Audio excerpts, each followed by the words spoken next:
আচ্ছা, আপনি জানেন কি রেস্টুরেন্টের পরোটা এত টেস্টি টেস্টি কেন হয়? আগে আমিও জানতাম না, তবে এখন জানার চেষ্টা করছি। আসসালামু আলাইকুম বন্ধুরা, আমি সিরাজুম মনিরা আজকে আবারও চলে এসেছি। হ্যাঁ, আমি যা বলছিলাম, রেস্টুরেন্টের পরোটা কেন এত টেস্টি টেস্টি হয় তা হয়তো একটু হলেও আমি জানতে পেরেছি। রেস্টুরেন্ট স্টাইল পরোটা বানানোর জন্য আমি নিয়ে নিয়েছি ময়দা, তাতে দিয়ে দিয়েছি 1 চিমটি লবণ, দিয়ে দিয়েছি 1 চামচ পরিমাণ চিনি, সাথে দিয়েছি ডিম। ডিমটা একটু ফেটে দিয়ে একটার অর্ধেকটা ডিম দিয়েছি। এখন পানি দিয়ে মেখে নিয়ে একটা সফট ডো বানাবো।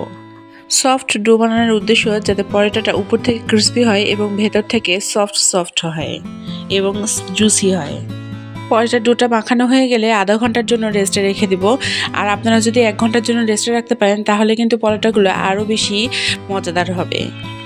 আমি চা প্রেমী, তাই আমার চায়ের সাথে একটা খাস্তা পরোটা হলে সেই সকালটা আমার একদম জমে যায়। মাঝে মাঝে চায়ের সাথে খাবার জন্য সকালবেলায় আমি একটা পরোটা কিনে আনাতাম। হঠাৎ করে দেখি সেই দোকানটা বন্ধ হয়ে গিয়েছে। তো আর কি করা, যেহেতু আর দোকান থেকে কিনতে পারছি না, তাই নিজেই দোকানের মতন করেই ফ্লেভারগুলো কেমন সেটা আইডিয়া করে এই পরোটাটা বানিয়েছি।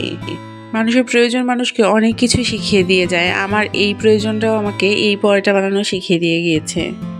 যা হয় তা ভালোর জন্যই হয়। এখন আর অন্য কিছুই না, জাস্ট অন্যান্য সাধারণ পরোটার মতোই আমি এই পরোটাটা বেলে নেব। পরোটার লেয়ারটা যাতে ভালোভাবে বোঝা যায় এজন্য ছড়িয়ে দিয়েছি তেল এবং তারপরে ছড়িয়ে দিয়েছি শুকনো আটা। তারপরে ভালোভাবে মুড়িয়ে নিয়ে পরোটার শেপ দিয়ে নিব।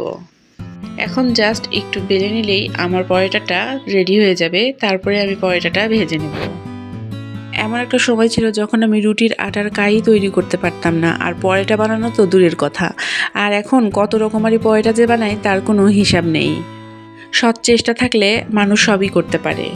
এখন আমি পরোটাটা সয়াবিন তেল দিয়ে ভেজে নিচ্ছি, তবে বাটার দিয়ে ভাজলে এই পরোটাটা খেতে আরও বেশি মজাদার হয়। আমি যখন আটা খামির করি তখন আমি ডিম ব্যবহার করেছি, কিন্তু বিশ্বাস করবেন এই ডিমের এতটুকু স্মেল পাওয়া যাচ্ছিল না এই পরোটায়। বরঞ্চ এই পরোটার স্বাদ, সুগন্ধ সবকিছুকে 5 গুণ বাড়িয়ে দিয়েছে ওই একটা মাত্র ডিম। দেখতে দেখতে আমার পরোটা একটা ভাজা হয়ে গিয়েছে, আমি একটু খাবারটা সার্ভ করে দিচ্ছি। আর আপনারা কিন্তু অবশ্যই এই ইজি পরোটাটা বানিয়ে খাবেন বাসায়। আর আমার এই ইজি পরোটা রেসিপিটি আপনাদের কেমন লাগলো অবশ্যই কমেন্টে জানিয়ে যাবেন। আমি চা আগেই বানিয়ে রেখেছি, এখন জাস্ট পরোটার সাথে একটা ডিম পোচ করে নিব, তাহলে আমার সকালের নাস্তা একদম রেডি। এখন শীতকাল, আর এই শীতকালে মানুষের অনেক অনেক অনেক বেশি যত্ন নিতে হয়। অবশ্যই সবাই নিজের যত্ন নেবেন, আর অবশ্যই আপনার দোয়ায় আমাকে শামিল করবেন। আমার ছোট্ট ভিডিওটি এখানেই শেষ করছি, আর কথা দিচ্ছি আগামীকাল আবারও হাজির হয়ে যাব ঠিক একই সময়ে। সবার সুস্বাস্থ্য ও দীর্ঘায়ু কামনা করে আজকে এখানেই বিদায় জানাচ্ছি। সবসময় আমাকে সাপোর্ট করার জন্য এবং আমার পাশে থাকার জন্য জানাচ্ছি অসংখ্য ধন্যবাদ। আল্লাহ হাফেজ সবাইকে।